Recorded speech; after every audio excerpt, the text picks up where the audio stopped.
Saludos amigos, vamos a continuar con estas grabaciones sobre capítulos del Tania. Hoy corresponde el número 8 de esta sección dentro del conjunto de libros y de recopilaciones que incluye el Tania, esta parte que es Sha'ar Haihud Behaemuna, el portal de la unidad y la fe. Y ya nos ha estado explicando el Rebbe desde el punto de vista de su estudio, el hasidismo que él emprendió, la Kabbalah, el estudio de la Torá. En este apartado estamos en posibilidad o más bien leyendo, percibiendo sus ideas, tratando de comprender cómo se explica. Bueno, primero se fundamenta y luego se desarrolla el concepto de la unidad de Dios, unicidad. Hashem es un ser único, completo. Es una idea que por momentos nos van a decir que la mente no es capaz de comprender en su totalidad, pero eso no significa que no tengamos algún grado de comprensión.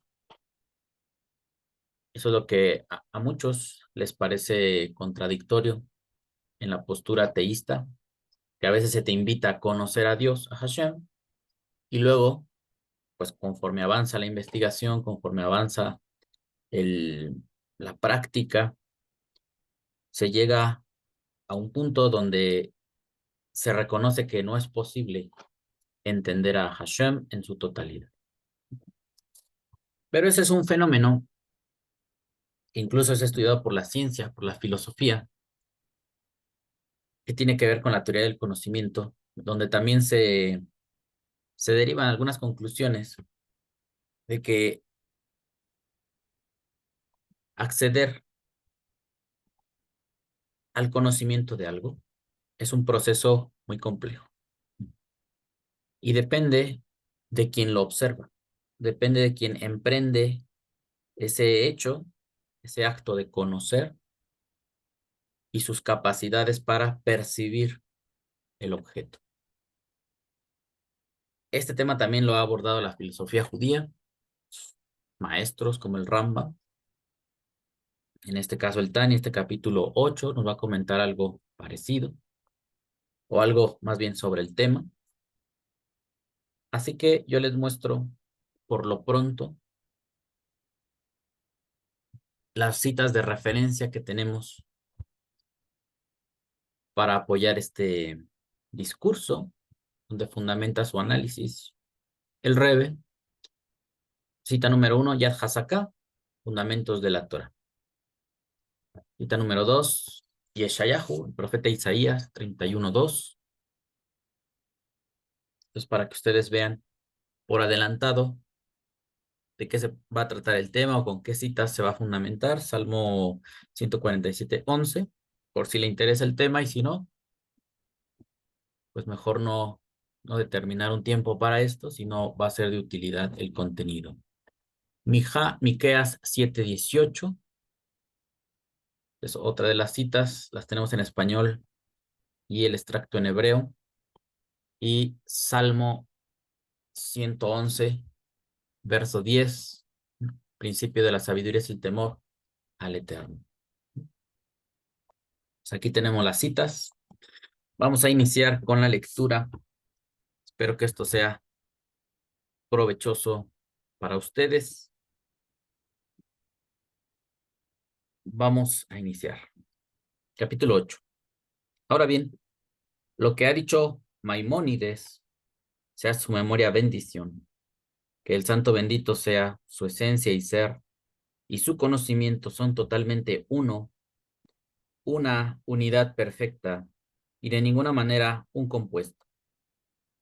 Se aplica igualmente a todos los atributos del santo bendito sea, a todos sus sagrados nombres y a las denominaciones que los profetas y sabios le han atribuido, tales como gracioso, o sea que él dispensa gracia,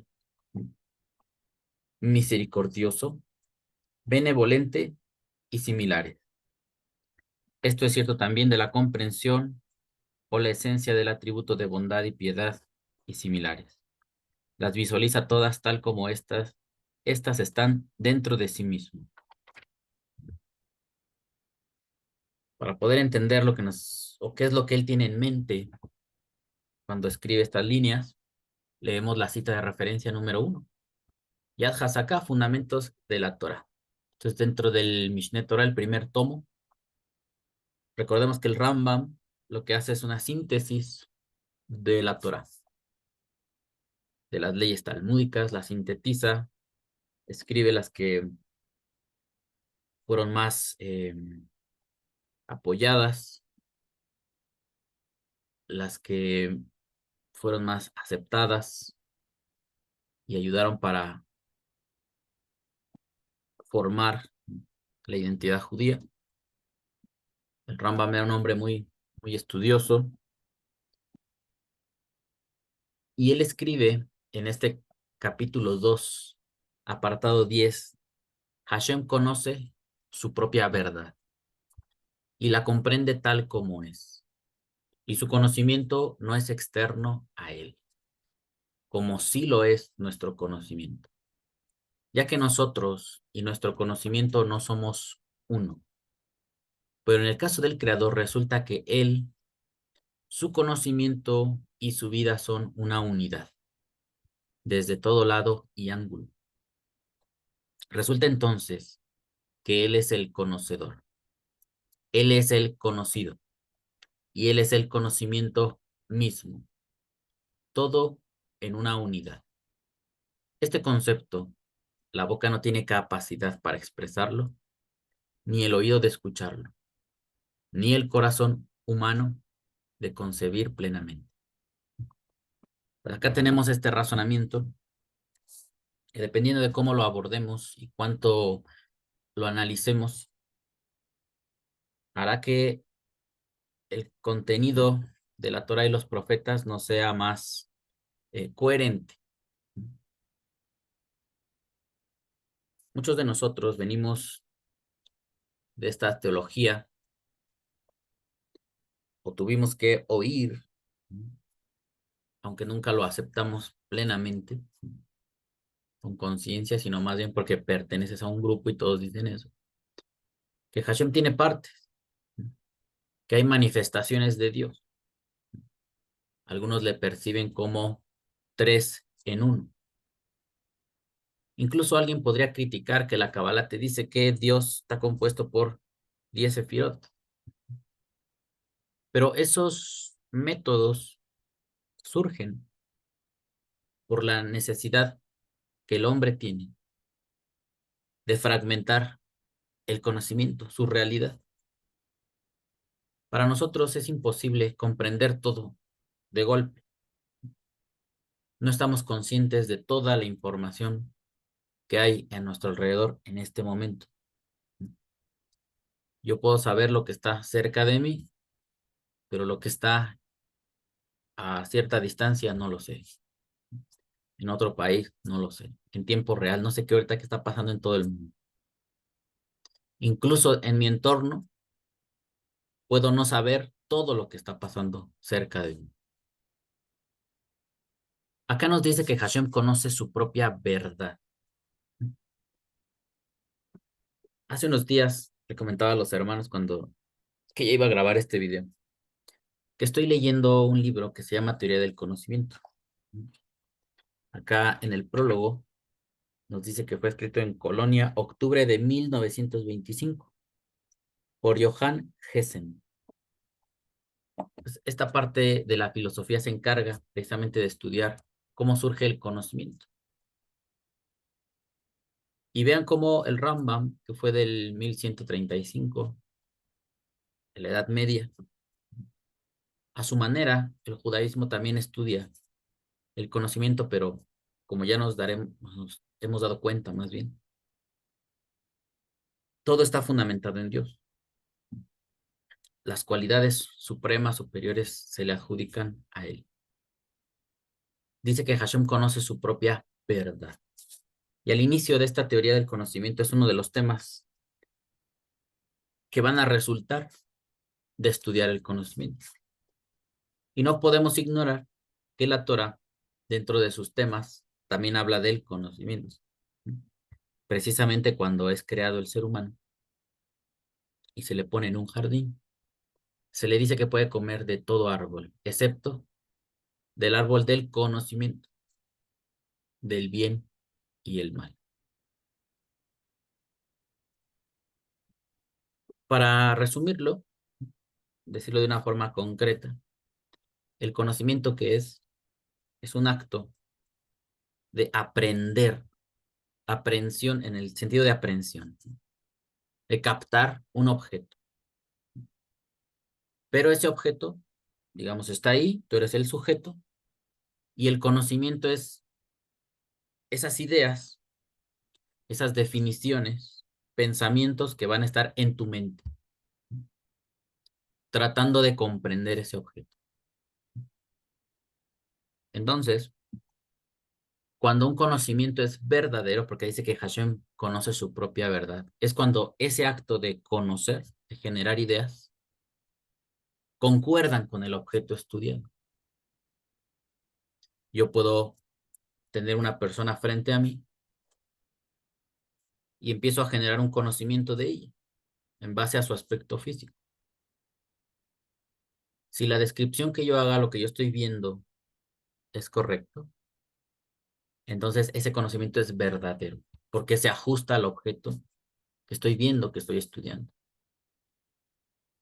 Pero si mi percepción no es buena, ese conocimiento que yo estoy generando está distorsionado, no se apega, no se ajusta a lo que yo estoy observando. Entonces ahí es cuando entra este aspecto de la verdad o la falsedad. Y también hay grados de verdad. Uno puede afirmar cosas de un objeto, pero hay muchas tantas más que decir de él. Por tanto, la verdad que yo pueda decir, pues será limitada. No estaría describiendo en su totalidad a un objeto. Ahora traslademos eso a Hashem, que es aquí donde viene el problema o la dificultad para nosotros que somos teístas. La Torah es un libro de conocimiento acerca de Hashem. En nuestros días se critica mucho si es verdadero o no, si tiene mitos, si tiene historias que inventaron los escribas, que inventaron los israelitas. Muchos, de manera malintencionada, dicen que lo hicieron para engañar a la gente. Si nosotros somos objetivos, incluso a pesar de que somos creyentes y que le damos pues nuestra confianza a la Torah y a los profetas, si enfocamos esto correctamente como está hablando el Rambam, como nos va proponiendo este capítulo 8, los israelitas hablaban de su experiencia. Según ellos vivían y tenían sus episodios, ¿no?, que nos cuenta la Torah. Eso les generaba a ellos un conocimiento. Y lo escribieron. Y esa escritura, pues nos hace falta conocerla para comprender mejor su mensaje. A mí me hace gracia que hay mucha gente que critica la Torah, pero no estudia hebreo y se ponen a hablar cosas que no saben, a burlarse y luego quedan como ignorantes porque lo entienden mal, precisamente porque están mal intencionados. Un ejemplo de ellos es cuando te dicen, es que en los 10 mandamientos dice ahí no matarás. Y la gente de antes mataba. Y Dios mandaba a matar gente. Entonces Dios se contradice. Bueno, lo cierto acá es que ese precepto es para la población. Porque eventualmente en una sociedad hay problemas, hay discusiones. Y el ser humano con sus sentimientos reacciona visceralmente y se va a los extremos y puede una de sus opciones más inmediatas es eliminar a la otra persona. Y eso se debe evitar. ¿Por qué? Porque nosotros, de manera individual, no tenemos la facultad de juzgar a alguien en esa, o de poner una sentencia de esa naturaleza sobre alguien. Porque yo estoy juzgando desde la ira, desde que me vino a provocar, desde que me está molestando, entonces yo quiero ir y hacerle el mayor daño posible. Eso no se puede hacer. Por eso se establecen leyes donde hay conflictos y son los jueces, personas externas, ¿no?, al caso, y con estudio y con un estatus en la sociedad, los que van a decidir qué clase de pena merece esa persona. Por tanto, se te dice que no mates. Tú no estás facultado para hacer eso, a- para ejecutar esos juicios tan duros como quitarle la vida a alguien. Ahí está. Obviamente en una corte, la propia Torah establece preceptos que son de esa clase de pena, que reciben esa penalización, y se llevaban a cabo, si lo ha meritado. Pero no todos los preceptos y la violación de ellos implicaba ese tipo de ejecución. También había azotes y multas económicas. Pero hay gente malintencionada que no es capaz de comprender cómo se aplicaban las leyes de la Torah. Entonces, ¿cuánto de verdad hay?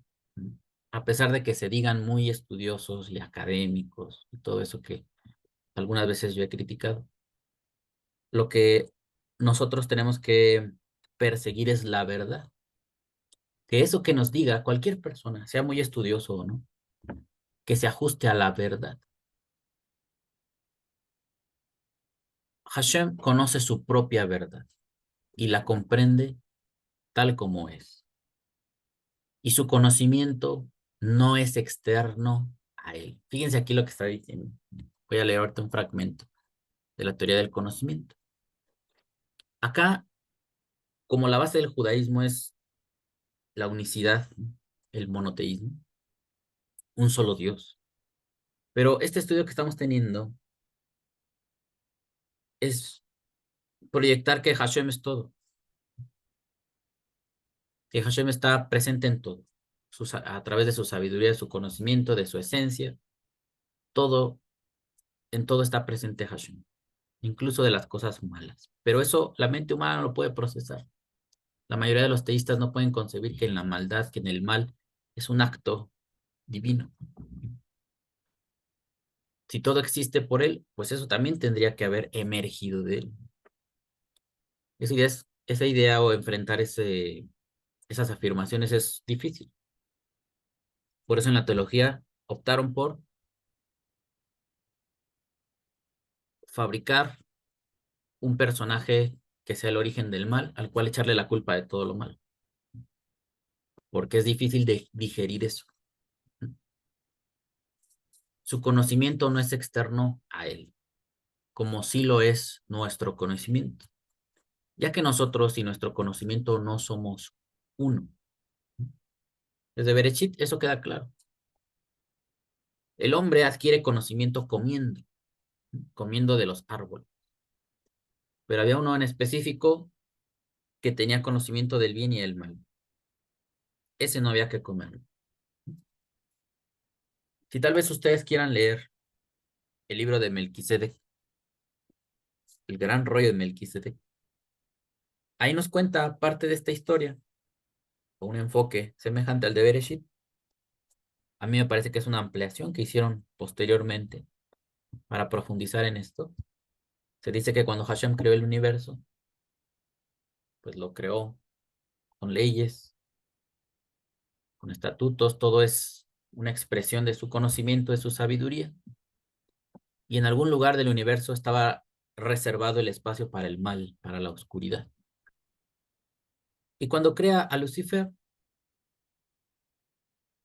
él es encargado de estudiar todas las leyes y enseñárselas a otros seres inferiores para elevarlos. Pero llegó el momento en el que él descubrió el mal, esa región del universo donde se podía conocer el aspecto negativo, lo oscuro. Y él quiso ir ahí, y al momento de adentrarse en eso, es que su conducta cambió, se trastornó, y pensó que Hashem era un dictador, un tirano, que establecía las leyes de manera arbitraria y que no le permitía la libertad a nadie. Entonces ese componente del mal fue el que le trastornó su, su naturaleza y se volvió un adversario hacia Dios. Pues viene la creación del ser humano como deseando que exista otro ser que haga lo mismo que Lucifer, ¿no? Estudiar la Torah, estudiar las leyes positivas, pero sin tocar el mal. Y es lo primero que le dice: mira, acá está el árbol del conocimiento del bien y del mal, de este no lo comas porque el día que lo hagas morirás. Y rápidamente fue, en este caso, como dice el relato, la mujer lo come y le da al hombre. En este caso, los dos les pareció interesante comer de ese árbol que te revela el mal también. Y luego ya de ahí se desarrolla toda la historia. Pues vemos a un personaje influenciándolos, convenciéndolo para que hagan lo que él hizo antes. Fue destinado, fue creado para el bien, y cuando descubrió el mal quiso ir a investigar y lo encontró. Así que en la Torah vamos a encontrar en algunos pasajes peticiones donde el hombre no debe acceder a lo oculto, a lo secreto, porque eso le pertenece a Hashem, sino debe ir a las cosas reveladas, a las cosas que él dio, como su Torah, para formarse a través de ella. Las cosas ocultas, secretas, a veces el hombre las trata de obtener a través de la idolatría, de la magia, de la hechicería. Identifiquemos que de fondo está una necesidad por conocer. Y uno de los objetos de nuestro estudio es cómo obtenemos el conocimiento, a través de qué medio. Continuamos acá, pero en el caso del creador resulta que él, su conocimiento y su vida son una unidad, desde todo lado y ángulo. Resulta entonces que él es el conocedor, él es el conocido y él es el conocimiento mismo, todo en una unidad. Este concepto la boca no tiene capacidad para expresarlo, ni el oído de escucharlo, ni el corazón humano de concebir plenamente. Me viene a la mente en este momento, por lo que estamos comentando, o los que yo les comento, la vida de Salomón, que se le describe como un hombre muy sabio, pero que no pudo resistirse a también conocer la idolatría, la magia, la hechicería. Le pasó lo mismo que cuenta ese rollo acerca del famoso Lucifer, y lo que le pasó al hombre cuando tenía la oportunidad de conocer el bien y el mal, quiso saberlo. Pues así muchos hombres que son sabios llegan al punto donde desean saber todo, hasta lo malo. Y esa es una precaución que nosotros debemos de tener siempre. No lo necesitamos ese conocimiento. Si a mí me dijeran, es que tú eres un hombre muy sabio, ¿sí sabes qué es drogarte? No, no sé y no quiero saber. Pero entonces ya no vas a ser tan sabio, porque no vas a poder hablar de ese tema con los que padecen la drogadicción. No, pues no me importa. Yo les voy a hablar del bien. No necesito practicar el mal para poderlo explicar. Mejor prefiero explicar el bien. Lo que yo te puedo decir es, lo que yo sí sé es que nunca he estado drogado. Y eso está muy bien. Lo otro no lo sé, y por lo que veo que sufre la gente, prefiero no saberlo. Entonces, esa es la postura del actor. Te dice que hay mal, pero que no lo practiques porque a ti no te sirve ese conocimiento. Te hace daño, te perjudica. Bueno, solamente les leo este pequeño fragmento de la teoría del conocimiento, porque cuando yo lo estaba revisando, me pareció semejante a las conclusiones del Rebbe. Él dice que el conocimiento de Dios es Hashem mismo, lo trae del Rambam, y acá nos van a decir que el conocimiento forzosamente es un acto que está fuera de la persona, no es parte de la persona. En el conocimiento se encuentran frente a frente la conciencia y el objeto, el sujeto y el objeto. El conocimiento se manifiesta como una relación entre estos dos elementos que permanecen en ella y están eternamente separados uno del otro. Fíjese, cuando el Rambam nos dice que él es el conocimiento mismo, todo en una unidad, ya que nosotros y nuestro conocimiento no somos uno. Tal como está planteando la teoría del conocimiento, dice, el conocimiento se manifiesta como una relación entre estos dos elementos que permanecen en ella y están eternamente separados uno del otro. El dualismo de sujeto y objeto es parte de la esencia del conocimiento. Pues acá estaríamos describiendo el conocimiento humano. Es una de las estrategias del teísmo, ¿no? De cualquier forma de creencia. Y yo siento que aquí es donde fallan las opiniones ateas, ¿no? Cuando piensan que desde el aspecto humano podemos juzgar todo y entenderlo todo. Eso es como dar por hecho que la mente humana ya todo lo puede saber, está apta para saber todo tipo de conocimiento y lo puede desarrollar perfectamente, sin fallos. Lo cual la vida, el desarrollo de la historia de la humanidad nos ha demostrado que somos seres muy defectuosos, que fallamos, que tendemos al error. Por tanto, en la creencia, siempre se va a afirmar que Hashem, que Dios es un ser aparte, que yo no puedo criticar a Dios y calificarlo desde mis capacidades humanas, como si él fuera otro humano. Y eso es lo que yo veo de ciertos grupos cuando critican la idea de Dios.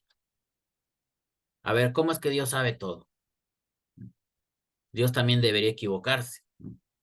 Porque los humanos nos equivocamos. Estás hablando de Hashem, el que se propone como el creador de todo. Tú no eres creador de todo. Así que tú estás en un rango diferente, estás separado de esa idea. No hay punto de comparación. Por tanto, querer deducir y comprender las capacidades de Dios desde las nuestras ya parece algo equivocado, algo que no concuerda. Seguimos. La relación entre los dos principios es al mismo tiempo una correlación. El sujeto solo es sujeto para un objeto y el objeto solo es objeto para un sujeto. Uno y otro son lo que son, en cuanto que son para el otro. Sin embargo, esta correlación no es reversible. Ser sujeto es totalmente diferente de ser objeto. La función del sujeto consiste en aprehender, captar al objeto. La del, la del objeto en ser aprehensible y aprehendido por el sujeto. Así es como se da una relación de conocimiento.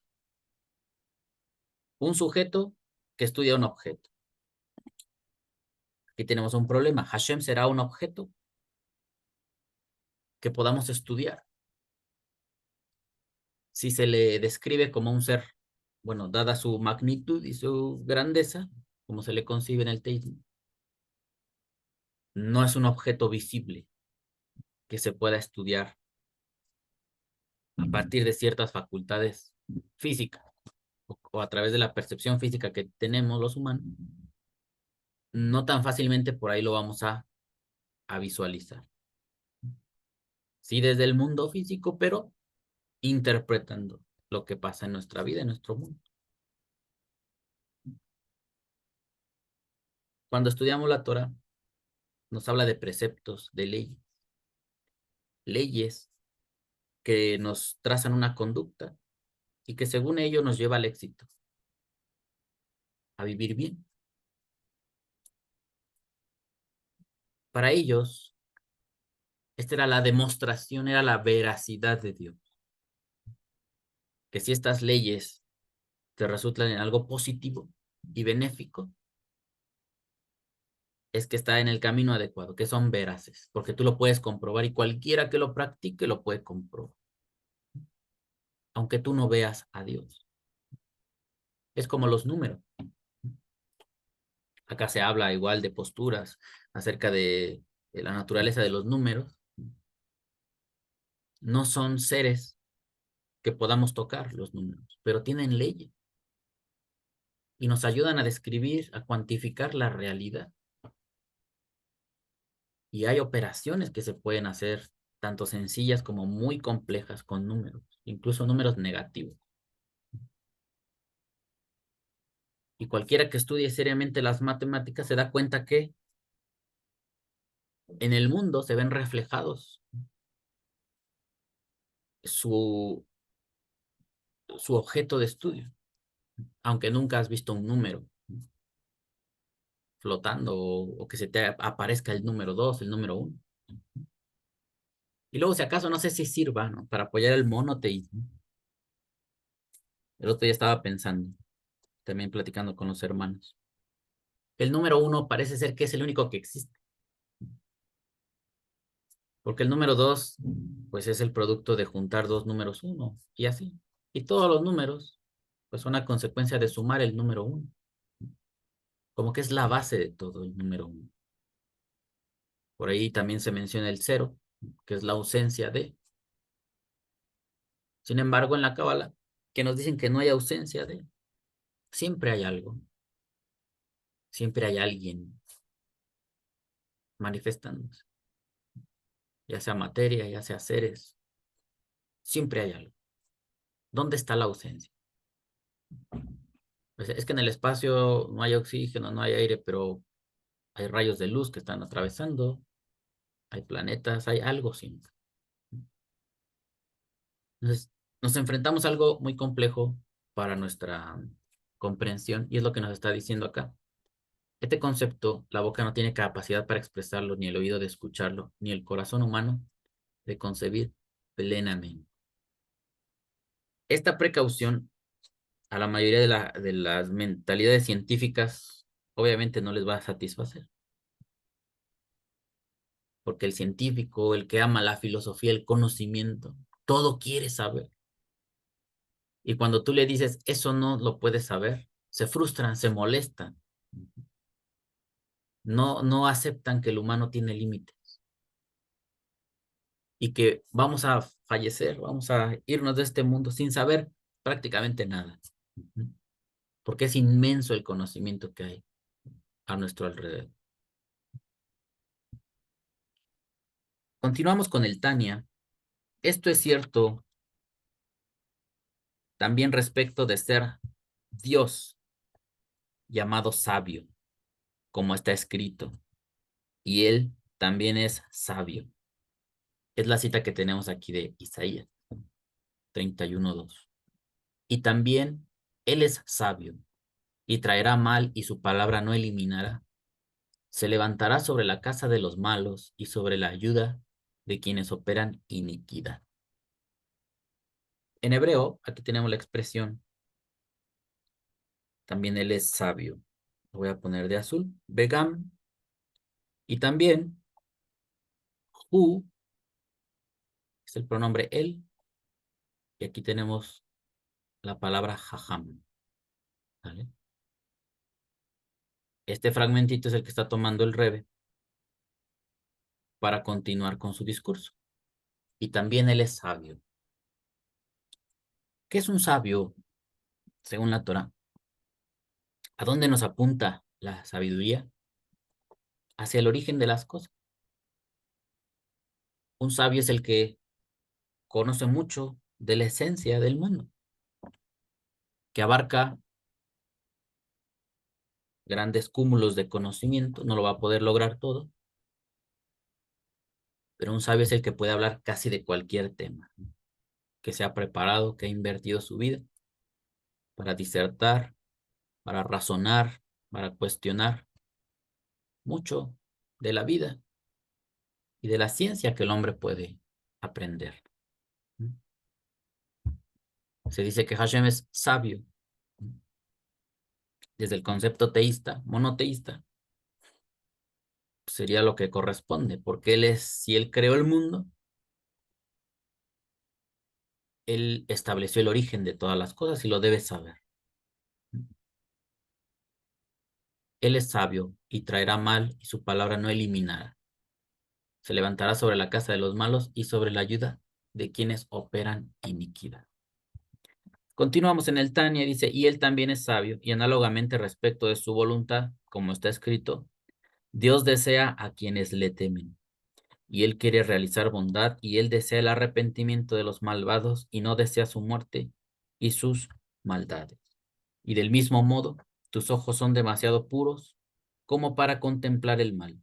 Sin embargo, su voluntad, su sabiduría, su atributo de bondad y piedad, y sus demás atributos no agregan pluralidad y composición, Dios libre a su esencia y ser, sino que su esencia y ser y su voluntad, sabiduría, entendimiento, comprensión y su atributo de bondad, poder, piedad y belleza, que se compone de su bondad y poder, y del mismo modo sus demás atributos, todos constituyen una unidad absolutamente perfecta, que es su mismísima esencia y ser.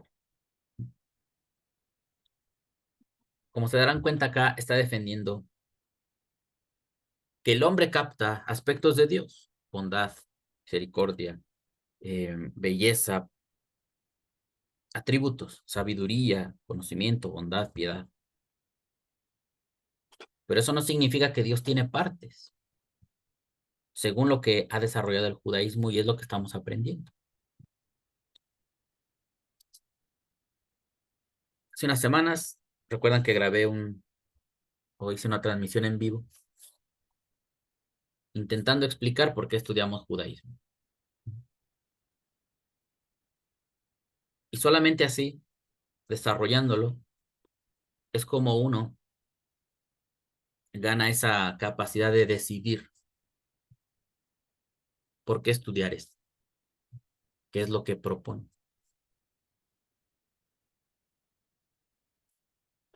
Otras ofertas las hemos analizado, no todas, ¿no? Pero al menos las que han emergido de la Biblia, ¿no? Que son más inmediatas, catolicismo, cristianismo y en nuestros tiempos, ¿no? Este fenómeno de las raíces hebreas. Y aún así, algunos seguimos optando por el judaísmo. No para hacernos judíos, sino porque sus planteamientos lucen mejor, ¿no? Más estructurados. Mientras que acá a veces se enojan y te dicen, es que tú estás mal, tú no sabes estudiar la Biblia, porque Dios es tres en uno. Incluso gente que estudia la Torah te dice que son tres en uno. Y vemos a Moshe diciendo que Hashem es uno. El propio Jesús de Nazaret decía que Hashem era uno.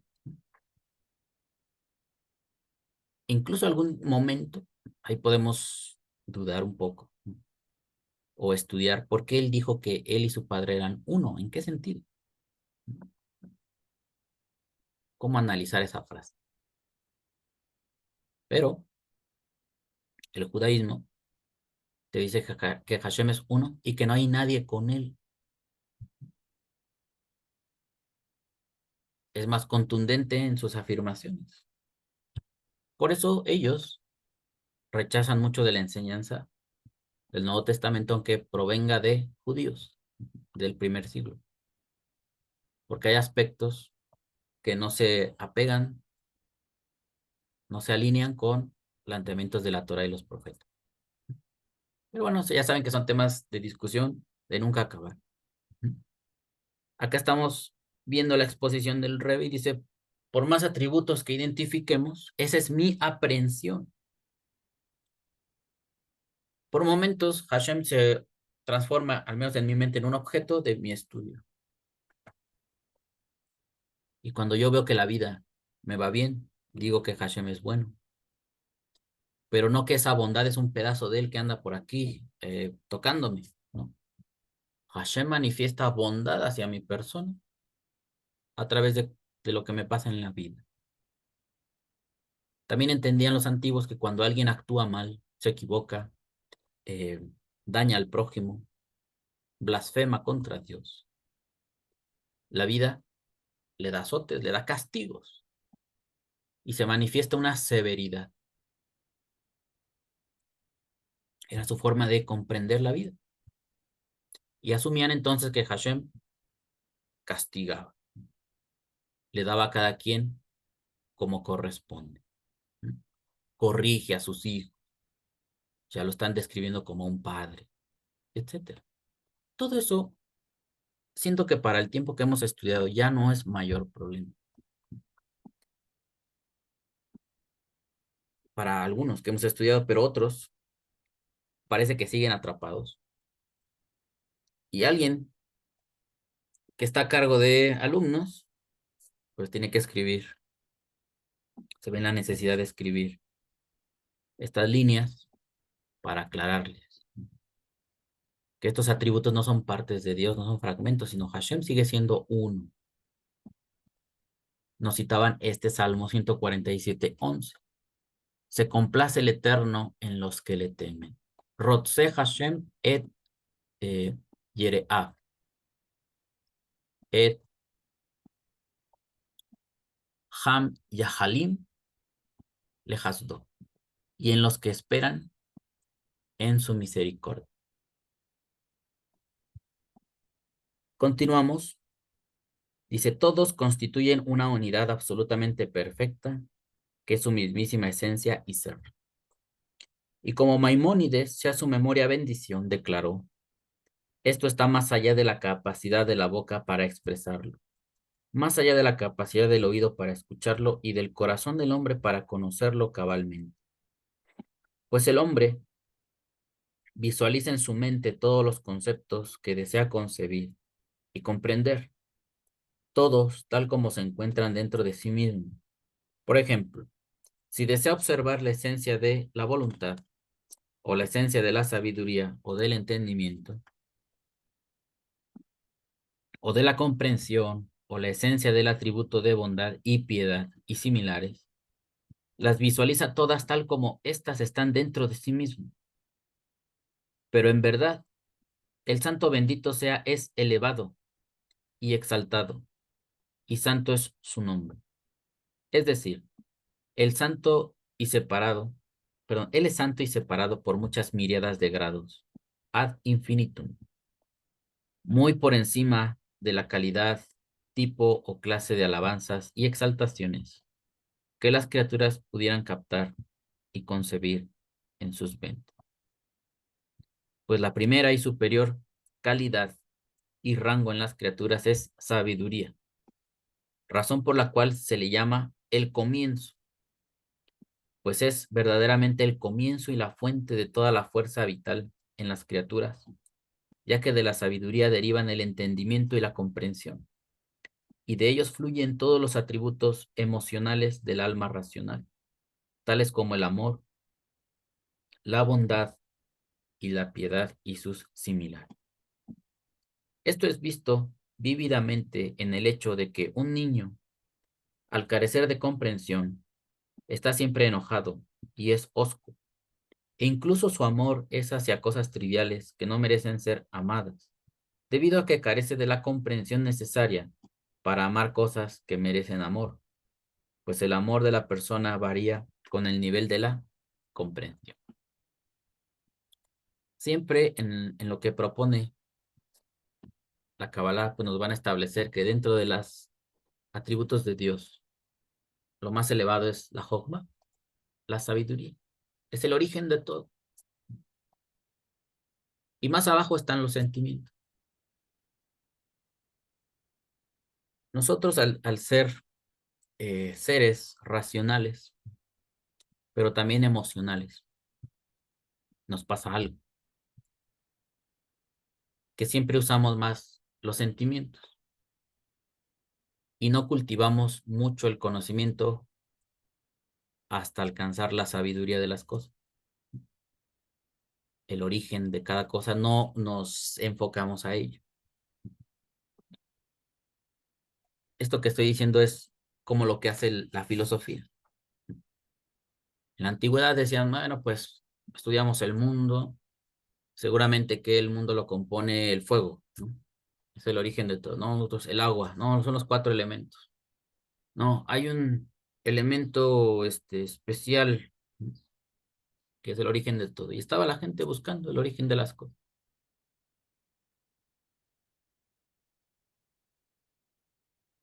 Hasta que llegó el punto donde dijeron, necesitamos una ciencia que precisamente se enfoque a la razón de ser de las cosas. Y surgió la metafísica. ¿Para qué explico esto? Para que podamos observar que ser sabio no es exclusivo de la gente que estudia la Biblia. Es un esfuerzo que hay, que surge en algunos seres humanos cuando desean conocer el origen de las cosas. Lo que nosotros aprendemos en la Torah es buscar ese origen, pero siempre está acompañado de Hashem, de la presencia de un Dios supremo. Y lo que hacen los científicos es buscar el origen de las cosas sin que Dios aparezca en la ecuación. No importa Dios. No es un objeto de estudio que ellos puedan abordar con los métodos que usan. Después se piensa que a Dios se le estudia o ese tipo de cosas son abstractas y se le estudia a través del razonamiento y se hacen algunas conjeturas para tratar de establecer si es viable, si es posible la existencia de Dios. Unos dicen que no, siendo científicos, filósofos, y otros dicen que sí, que también son filósofos y científicos. Es importante que nosotros no nos espantemos, no nos neguemos a todo eso, porque al final de cuentas hay algo entre ellos, algo común entre ellos y nosotros, que buscamos el origen de las cosas, aprenderlas correctamente. Y esa característica que algunos tenemos nos ayuda a encauzar mejor la vida. Porque como está planteando acá, esos aspectos racionales y que tienen que ver con el intelecto, son los que te ayudan a darle sustento a los sentimientos, a todas las demás capacidades que el hombre tiene. Pero esto es muy difícil de ver en las masas. ¿A cuántas personas conoce usted que deseen y que amen profundizar en todo lo que hacen? Encontrar la razón profunda de por qué se casaron, por qué tuvieron hijos. Si lo hicieron con completa conciencia o como se critica a veces, ¿no? En estos temas que son tan complicados en la actualidad, como el tema del aborto. La gente ejerce la sexualidad y no le importa el resultado, ¿no? O las consecuencias que surgen de la sexualidad. O solamente quieren el placer sin la responsabilidad de que a raíz de la sexualidad, de ejercer el acto, puede nacer un bebé. Y como ellos solamente quieren el placer y no la responsabilidad, pues dicen, vamos a abortar al bebé. Seguimos obteniendo placer indiscriminadamente, pero lo que resulta de la naturaleza, porque eso así funciona, no lo decidí yo, ni ustedes, ni nadie de nosotros. Ellos paran, detienen esa parte. Dicen, no, lo eliminamos y seguimos con el placer. Nosotros vamos por otro camino. Estudiamos el origen de las cosas y Hashem es el dador de la vida. Se nos plantea el modelo de un matrimonio y como resultado pueden venir hijos. ¿Y qué es lo que haces? Te preparas intelectualmente y económicamente, tratas de hacerlo lo mejor para cuando vengan los hijos, recibirlos y no eliminarlos. Nota la diferencia. Espero que sí. Y esto no es un ataque. La gente puede hacer con su vida y con su cuerpo lo que quiera, como dicen ellos. Pero al menos indagar en las causas, tratar de ir al fondo en todo lo que uno hace, te dota de una conciencia que otras personas parece que no tienen o lo resuelven asesinando. Si tú no quieres tener hijos, pues no hagas ese acto que muy probablemente te va a traer hijos.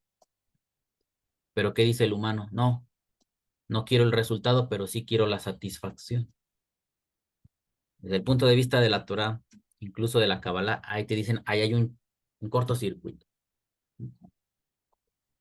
Como que quieres el placer, pero no quieres la responsabilidad.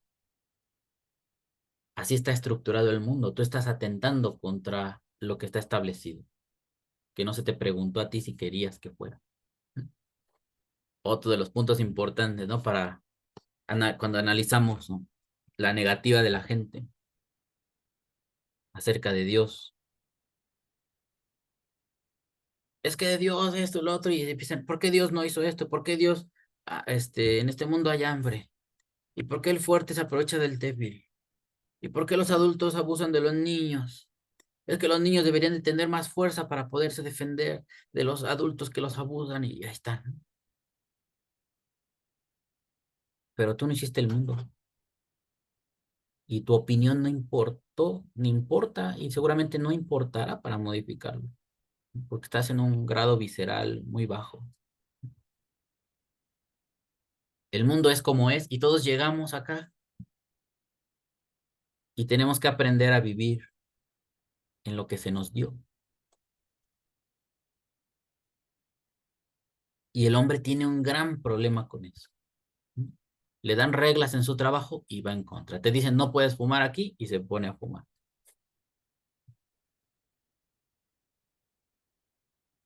Cosas tan sencillas. El humano repele a las leyes, a las reglas, al orden. Es como su naturaleza desordenada, ¿no? Siempre ir en contra de las cosas que se plantean para bien, para beneficio, ¿no? Seguimos, pues la primera y superior calidad y rango en las criaturas es sabiduría, razón por la cual se le llama el comienzo. Fíjense que creo que aquí ya se está yendo donde dice el comienzo. Salmo 11, Salmo 111, 10, es esta. Bueno, para pasar a esa cita, antes tuvimos dentro de las menciones y el desarrollo de esta lectura, citó a Miqueas 7:18, el profeta Mija, ¿quién como tú?, ¿no? Es como se llama el profeta, ¿no? Que él, ¿no?, aquí tenemos la palabra él de, como la forma antigua y singular, para referirse a Dios, él. No es Elohim en plural, sino él. Qué poder, qué Dios, mi el camoja, qué Dios como tú, que perdonas la iniquidad y retira la culpa del remanente de su heredad. No fortaleció su enojo por siempre porque le complace la misericordia. Ki hafetz chesed-hu, es la frase que tenemos acá, porque el ki es porque, hafetz le complace, le causa placer, ¿no?, gusto, alegría, chesed, la misericordia, hacer el bien, incluso hasta los que no lo merecen. Hashem siempre da oportunidades.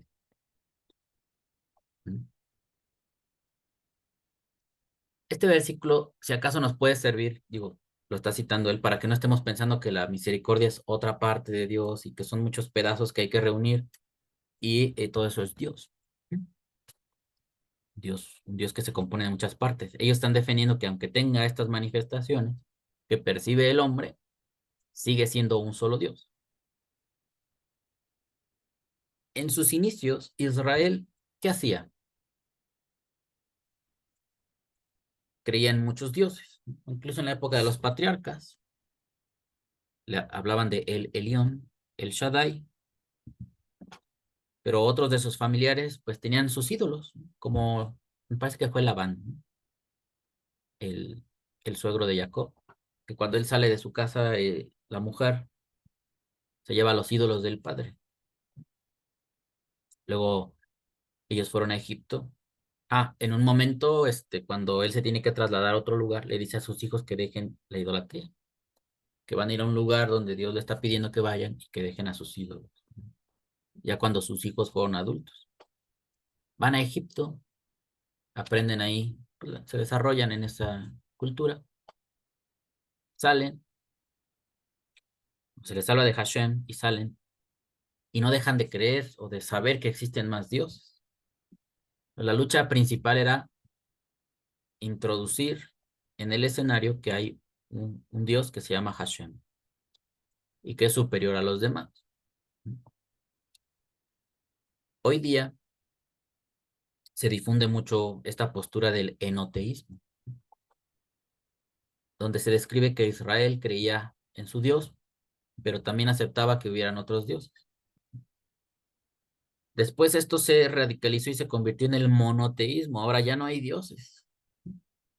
Nadie es Dios más que Hashem. Aquí nos dice que Dios como tú, que perdonas la iniquidad y retira la culpa del remanente de su heredad.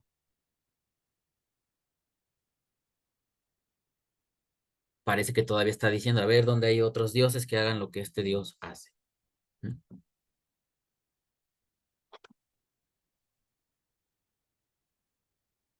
El monoteísmo, según lo que he podido aprender en estos años, se logró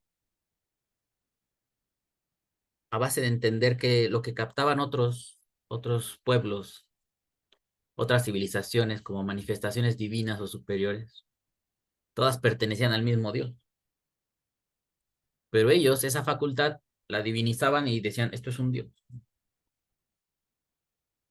Una capacidad de ver un fenómeno natural como la lluvia, ese es el Dios de las lluvias. Pum, ahí está un Dios.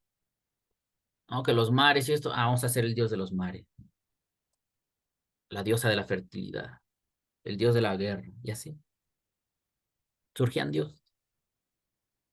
Pero lo que plantea el judaísmo es, no, todo eso es Dios.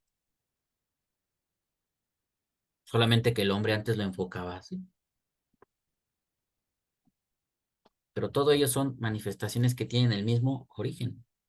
Si Hashem creó el mundo y en el mundo hay lluvias, pues entonces es parte de su sabiduría y su inteligencia que aparezcan las lluvias.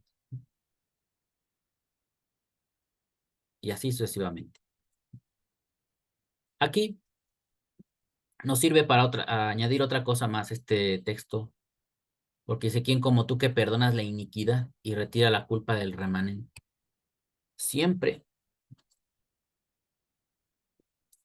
a lo largo de la Torah, se manifiesta que Dios es el que perdona las faltas. Y algunos estudiosos, cuando desarrollan sus teologías, se les ocurre decir que la gente de antes pensaba que los sacrificios eran para el perdón de los pecados,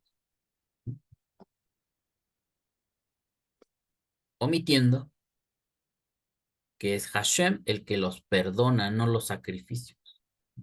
Los sacrificios son un acto ritual de acercamiento a Dios. Se llama Corbán. Ese acto no es el perdón de los pecados. Y los judíos lo saben bien. Hay un apartado donde el Rambam dice que si alguien llegaba a practicar Yom Kippur y no se arrepentía, aunque llevara su ofrenda, no servía de nada Yom Kippur. Aunque hiciera el ritual, llevara el sacrificio, colaborara con lo que se tiene que hacer para la expiación, si él no se arrepintió, no tiene perdón. Pues el judaísmo lo entendía bien, los sacrificios no son para perdonar pecados, nunca lo fueron. El que perdona es Hashem, a través de ver que la persona corrige su conducta. Siempre fue así. Eso es lo que percibió, el conocimiento que captó de Dios. Ujú. La gente de la antigüedad. Ahora usted tiene la oportunidad de acceder a ello. ¿Cuántos de nosotros hacemos sacrificio? Ujú. ¿Nos hemos equivocado? Sí. ¿Podemos rectificar? Sí. Pero como no llevamos sacrificios, Dios no nos va a perdonar. Pues se ve que la vida va bien, ¿no? Si la vida te va bien, entonces que tú has sido aprobado, que estás caminando bien. Así sería visto a la manera antigua. Otros dirán, me he arrepentido y esto y lo otro, como le pasaba a Job. Yo no he pecado, no he hecho nada malo y me va mal. Pues ahí es otro tema, un análisis que cada quien debe hacer. Y si está seguro de que no ha hecho nada, pues tratar de avanzar hasta que se revele a usted el porqué de sus dificultades. Seguimos leyendo. Dice acá, y aún,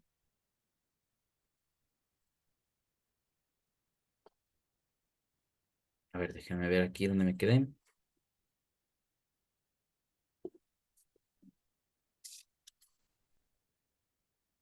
Creo que estaba por acá. Esto es visto.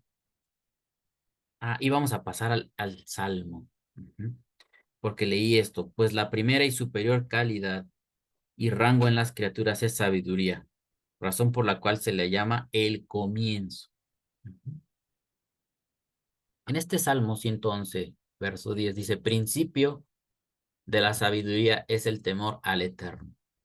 Buen entendimiento para todos los que practican su alabanza. Permanecerán por siempre. Y la expresión es Reshit Jochma. Aquí la tenemos, Reshit, como el libro de Bereshit. Allá dice en el principio y aquí nada más dice Reshit, el inicio de la Jochma. Para que una persona pueda acceder al origen de las cosas, según este planteamiento monoteísta del judaísmo, hay que irat Hashem. Acá está. A ver si no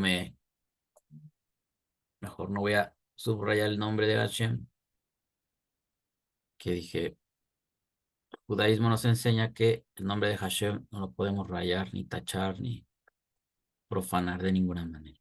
Ujú. Reshit Chokmah, Irat Hashem. Sehel Tov, Lehol Asechem, perdón, Osechem, Tejilato. Tejilato, estos son las alabanzas, los tejilim. Que por cierto, amigos, me gustaría hacer un directo, el próximo directo me gustaría que sea de los salmos, que es justamente lo que estamos estudiando nosotros. Terminamos el libro de Job, vienen los salmos, y pude armar una introducción sobre este tema, cuál es la naturaleza, de dónde surgen, qué significan, qué componen, o sea, cuál es su esencia de alabar a Dios. Tenemos la postura de, pues si Hashem es muy santo y muy elevado, pues la boca de alguien como nosotros, tan inferiores, no debería alabarlo, ¿no? A lo mejor que hasta lo insultamos. Hay posturas muy severas en cuanto a eso. Luego se propone mejor guardar silencio ante Dios. Pero hay otro aspecto donde es Hashem el que inspira la alabanza. Y ahí pues no te puedes callar. Es como en la naturaleza de los salmos son inspirados por Dios. ¿Qué ejemplos tenemos en las historias bíblicas donde la gente cantó? ¿Qué componente había de especial en ellos para ponerse a cantar a Dios? Espero que ese pueda ser el tema de nuestro próximo directo y revisar algún salmo. Nosotros hemos revisado el 1 y el Salmo 91. Muy interesantes ver los versículos y analizar su contenido. Principio de la sabiduría es el temor al Eterno. Si no está el componente Hashem, no vas a llegar a la sabiduría, a lo profundo de las cosas. Va a tener todo un límite. Por eso se vuelve una característica en nuestras vidas, que si hablamos de la familia, pues entendemos, ¿no? O desarrollamos el conocimiento a base de estudiar primero la vida de nuestros semejantes cuando somos jóvenes y después toca llevarlo a la práctica y aprender por sí mismo. Y luego todo eso conducirlo a Hashem. ¿Por qué nos casamos? Está en la naturaleza de los seres vivos, unirse, juntarse es un instinto y ya por eso te vas a juntar con quien sea, como sea. ¿Y cómo lo vas a hacer sobre la marcha? ¿Lo vas a hacer bien? ¿Lo vas a echar a perder? ¿Te vas a casar y te vas a divorciar, casar y divorciar, casar y así? ¿Te vas a unir con múltiples parejas como incluso en los tiempos bíblicos existía la poligamia? ¿Por qué habrá existido eso de la poligamia? No sé si ustedes se han preguntado. ¿Qué objeto tendría? Porque desde la moral actual es visto ya como, incluso hay gente que dice que la poligamia es adulterio. Y cuando tú les dices, entonces el patriarca Abraham era adúltero. No, y ahí empiezan a tartamudear, ¿no? Pues él se casó con varias mujeres hasta después que falleció Sara. Bueno, con Sara, tomó a la sierva egipcia, ¿no? Porque ella le dijo, no porque él quisiera. Bueno, ya son dos esposas. Después fallece Sara y ya se junta con muchas mujeres, varias mujeres. Tuvo muchos hijos. Los patriarcas hacían lo mismo, excepto Isaac. De Isaac se dice que sí estuvo nada más con una mujer. David, pero de David nada más se le cuenta como adulterio lo de Betsabe. Sus demás mujeres eran sus esposas y nadie le dijo que era adúltero por eso. Pues vean cuántos temas hay por ahí pendientes que tengamos que analizar. ¿Por qué nosotros ya no lo hacemos? ¿Se puede o no se puede? Pues para disertar sobre ello necesitamos Jochma. Y esta Jochma para nosotros tiene una condición, temer a Dios. Si hay temor de Hashem, esa condición es la adecuada para ir al origen de las cosas. Si tú no tienes temor de Hashem, lo que sea que descubras, estamos en riesgo de usarlo para mal.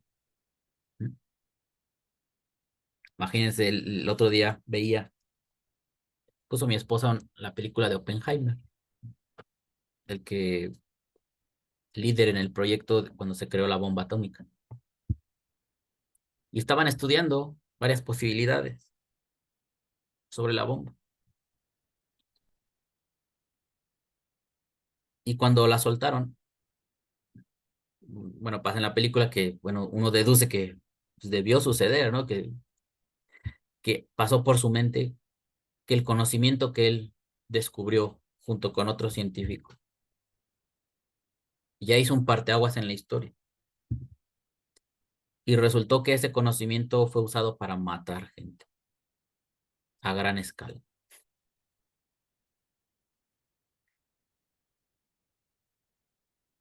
Cuando yo veía esa parte dije, ¿qué dilema es?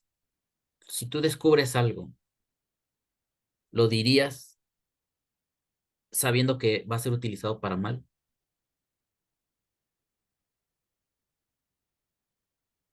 Saber lo que está en posibilidad tu ciencia, de haber tenido temor a Dios, ¿lo habrías revelado? Porque también dicen que, pues, ellos, bueno, el Oppenheimer pertenecía a una familia judía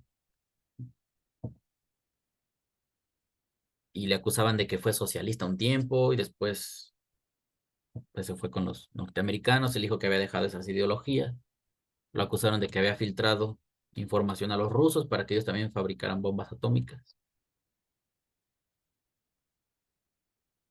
Conocer, ser sabio, ir al origen de las cosas, hacer descubrimientos de ese tipo, de haber tenido temor a Dios.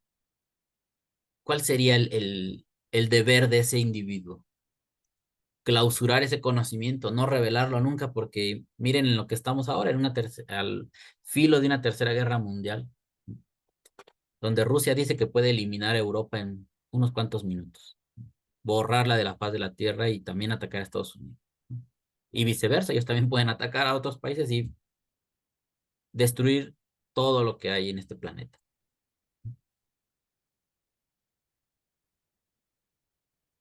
El conocimiento es un fenómeno que si lo ejemplificamos con esto, parece que es algo muy peligroso. Puede resultar en algo muy peligroso. Y ser sabio para los maestros de la Torá implica tener temor de Dios para saber hasta dónde averiguar y en caso de que encuentres algo, saber si lo divulgas o no, porque el temor a Hashem está ahí. No vaya a ser que lo que yo descubra o diga resulte en la maldición de mucha gente, en el castigo, en la mortandad, en el sufrimiento de muchos inocentes. Seguimos acá. Dice, pues es verdaderamente el comienzo y la fuente de toda la naturaleza, de toda la fuerza vital en las criaturas, ya que de la sabiduría derivan el entendimiento y la comprensión, y de ellos fluyen todos los atributos emocionales del alma racional, tales como el amor, la bondad y la piedad y sus similares. Esto es visto vívidamente en el hecho de que un niño, al carecer de comprensión, está siempre enojado y es osco. Incluso su amor es hacia cosas triviales que no merecen ser amadas debido a que carece de la comprensión necesaria para amar cosas que merecen amor, pues el amor de la persona varía con el nivel de la comprensión. De los atributos emocionales del alma fluyen palabras y letras de pensamiento, pues el alma piensa sobre aquello que ama o cómo realiza actos de bondad y misericordia. Y así es como los demás atributos emocionales, perdón, y así es con los demás atributos emocionales. Dentro de cada pensamiento en el mundo hay investido algún atributo emocional que lleva a la persona a pensar ese pensamiento, y este atributo es la fuerza vivificadora de aquel pensamiento. De las letras del pensamiento proceden las letras del habla, y son su real fuerza vivificadora. El habla, a su vez, lleva a la acción, como ser de caridad y bondad, como en el caso de un rey que ordena a sus servidores dar caridad. Y aun cuando es el mismo hombre el que ejecuta alguna acción, el poder del alma y su fuerza vital que se inviste en este acto es como la nada absoluta, al ser comparado con el poder del alma y su fuerza vital que se invisten en el habla del hombre. Son comparados uno con otro, como la relación y comparación entre el cuerpo y el alma, análoga a la distancia que hay del cuerpo al alma. Es la relación de las letras del habla con las letras del pensamiento, y análoga es la relación de las letras del pensamiento respecto de la esencia del atributo emocional que está investido en él y lo anima. Y análoga es la relación de la esencia y la fuerza y fuerza vital del atributo emocional en comparación con la sabiduría, el entendimiento y la comprensión que en conjunto constituyen el intelecto del cual ese atributo fue derivado. Todo esto es válido en cuanto al alma del hombre y al alma de todos los seres creados, en todos los mundos superiores e inferiores. En todos ellos, Jochma, sabiduría, es el comienzo, y la fuente de la fuerza vital. Y ahí termina el capítulo 8. Sharja y Hud Behaimuna. ¿El conocimiento qué es? Según la teoría del conocimiento, nos puede ayudar un poco a simplificar. Lo que nos decía ahorita el revés, pues una serie de conexiones. Pero para ellos es muy característico que digan, miren, la sabiduría es un poder divino supremo, ¿no? El hombre tiene un componente de ello, no lo puede desarrollar o adquirir. Y de ahí deriva en pensamientos. Un pensamiento y la sabiduría son algo muy separado. Y del pensamiento al habla, pues hay otra distancia muy grande. Y del habla a los hechos, otro más. Porque ellos ven así como dimensiones, ¿no? La dimensión del acto, la dimensión del habla. Y todo esto es parte de los fundamentos de la Torah. Porque Hashem creó el mundo hablando. Pero para hablar tuvo que haber pensado. Y ese pensamiento surgió en base a su conocimiento. Y su conocimiento se fundamenta en la sabiduría que él tiene, que es parte de sí mismo, porque él es el origen de todas las cosas. Eso es respecto de Dios. Pero yo no soy el origen de las cosas. Mi sabiduría está condicionada a muchos factores. La sabiduría que yo pueda ejercer o adquirir. En este salmo no son ejercicios filosóficos, ¿no? Es un canto. Y simplificado de este modo, te dicen que el inicio de la Jumá es el temor a Dios. Una persona va a acceder a gran cantidad de conocimiento en toda su vida. Pero si él teme a Dios, si está Dios en la ecuación, no hay problema que lo sepa.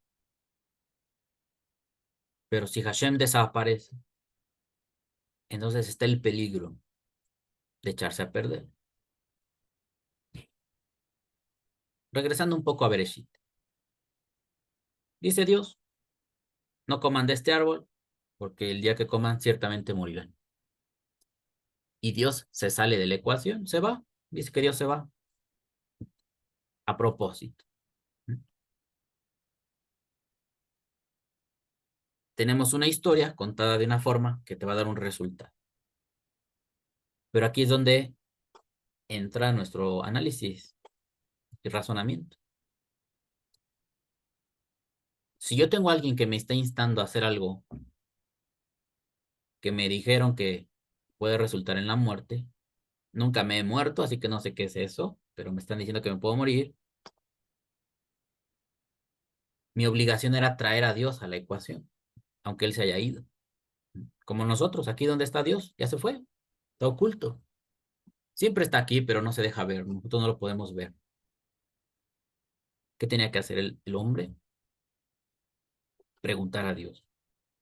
Dios, hay un animal, una serpiente, que me está diciendo que coma de este árbol. Tú me dijiste que no. ¿Por qué? No entendí todo lo que me dijiste. No fuiste muy explícito. Quiero aprender. Eso es temer a Dios. Recurrir a Él aunque no lo veas. Es el ejercicio que tenemos que hacer nosotros. Y el hombre y la mujer no lo hicieron. Trataron con la serpiente. Fueron condescendientes a su mensaje y fallaron. Y hasta después Dios se hace presente. Dios pudo haber dicho, ¿y por qué no me llamaron? Sí, yo me fui, me desaparecí, pero si ustedes me llaman, yo vengo. Se olvidaron de mí. Hicieron de cuenta como si yo no existiera. ¿Dónde está el temor?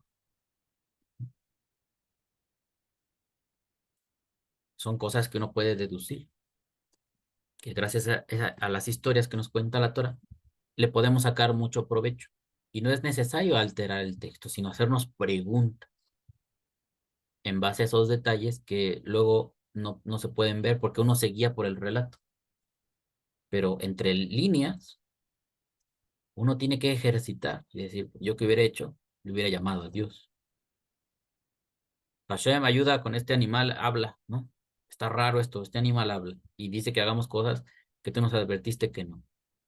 ¿Por qué? Ese día no nos aclaraste que íbamos a morir. ¿Qué es eso de morirse? Y empezar a preguntar y a preguntar, pero traer a consideración a Dios. Esto es lo que nos distingue de otras personas en su, en sus, en su día a día.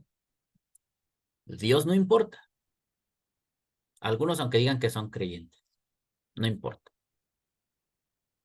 Viven como viven, solamente hasta que hay problemas, ya piden ayuda a Dios. O vienen contigo y te piden que tú ores por ellos para que arregle el problema que cuando ellos pudieron consultar a Dios no lo hicieron. Ese es un fallo tradicional, vamos a llamarlo así, de los hombres. No tienes temor de Dios. Tienes temor cuando ya tienes los problemas encima, pero no cuando tomas las decisiones. Y luego quieres que alguien te ayude. Bueno, pues cada quien resolverá. Y otros adquieren su conocimiento definitivamente sin que Dios exista. No pinta para nada, es más, Dios no existe. Yo me voy a lo científico y yo siento que todo lo sé. Y así es como viven mucho. A mí me da un poco de gracia que uno de estos personajes que se creen que saben todo y te dicen, no, es que la Biblia pues, es un cuento de mentiras, es un cuento de magia, es un libro de magia. Las tonterías habla la Biblia. Lo que sí sirve es la ciencia. Ahí está el conocimiento certero. Hay un método científico, hay hipótesis, todo eso se estudia, se comprueba y se demuestra. Que voy a estar creyendo en este libro de mentiras y yo tengo el verdadero conocimiento. Bueno, a lo mejor tienes conocimiento, pero no tienes entendimiento. Y mientras te están hablando ellos de su ateísmo, está fume y fume un cigarro. No puede dejar el cigarro, está fume y fume y se siente el dueño del mundo, el dueño del conocimiento, Dios mismo. Y nada más porque uno no es perverso. ¿No? Pero sería bueno, oportuno preguntarle, oiga, señor, usted dice que la ciencia es lo máximo, ¿no? ¿Qué no vamos a estar creyendo de estos cuentos inútiles de la Biblia? La ciencia médica dice que el humano no debe fumar, causa daños a la salud, le puede dar cáncer. Sí, usted lo va a sufrir, es su dinero, si usted se lo quiere gastar en eso, yo no estoy metiéndome en ese terreno. Ujú.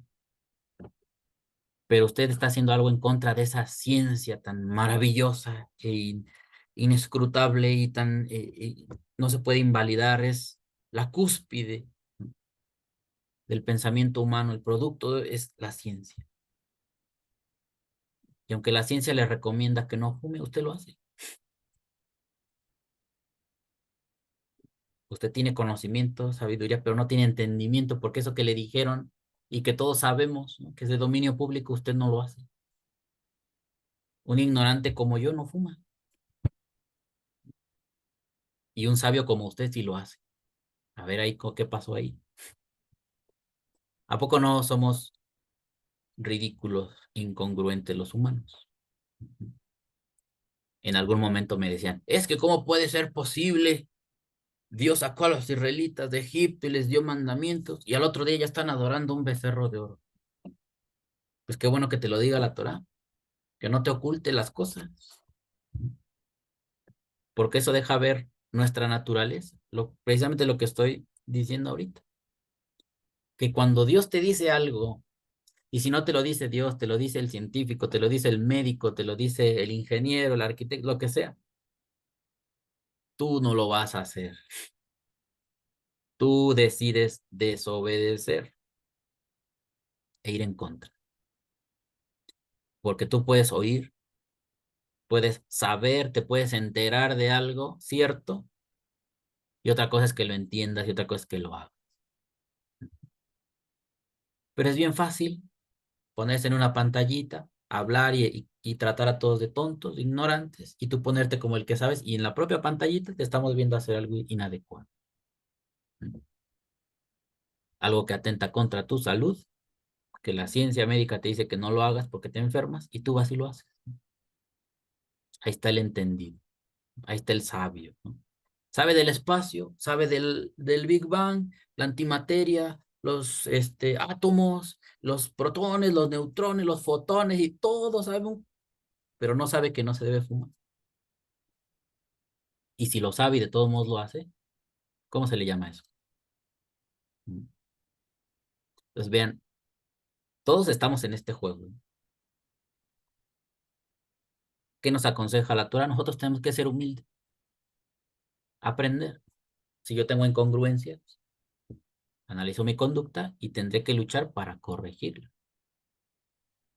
Pero no vas por el mundo con esa soberbia, como otros tantos sí lo hacen, y entonces ya dejan su ciencia en descrédito y todo lo que saben, sí, sí, corre, anda, ve, y engaña a los demás. Esto es parte del tema del conocimiento. Un conocimiento que es verdadero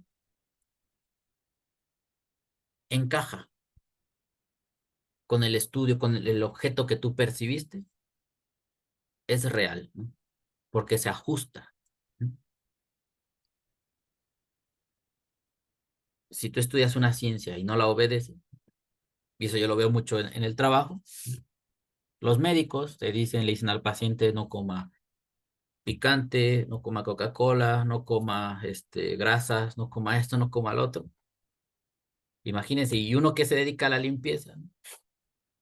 Y tú ves todo lo que comen ellos, ¿no? Como médicos. Todo eso que le dicen al paciente que no haga, ellos lo hacen. Y no me van a decir, no es cierto, estás mintiendo, ¿no? Pues si yo limpio las mesas donde ellos comen, salsas, comida chatarra, Coca-Cola, mucho café, grasas, tortas, pizzas, todo lo que hace daño ellos se lo comen. Y son científicos, no creen en Dios y de todos modos actúan mal. ¿Ya ven lo complicado que es esto, hermanos y amigos? Hasta aquí voy a dejar este capítulo 8. Algunos se ofenden cuando dicen, es que esto el ser humano no lo puede entender. Ah, es que así haces, proteges a tu Dios, porque no, hay cosas que nosotros podemos entender y no las hacemos. Como acabo de dar los ejemplos. Entonces, algo superior, menos estás en posibilidad de entender. Pero sigamos esforzándonos. Dentro de toda esa inmensidad hay algo que sí podemos captar, que transforme nuestra vida, que nos ayude a ser mejor,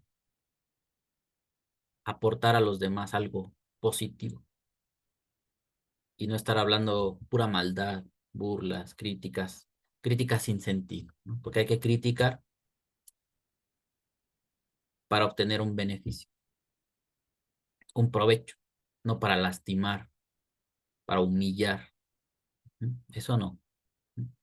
Hay que cuidarnos de eso. Gracias por su atención, amigos. Que Hashem los cuide y los bendiga. Una vez más, disculpas por tardarme en publicar esto, pero nosotros estudiamos entre semana. Tengo muchas actividades y cuando tengo un espacio, preparo las diapositivas y grabo un video. Gracias por su paciencia, por su atención. Que Hashem los cuide y los bendiga. Hasta pronto.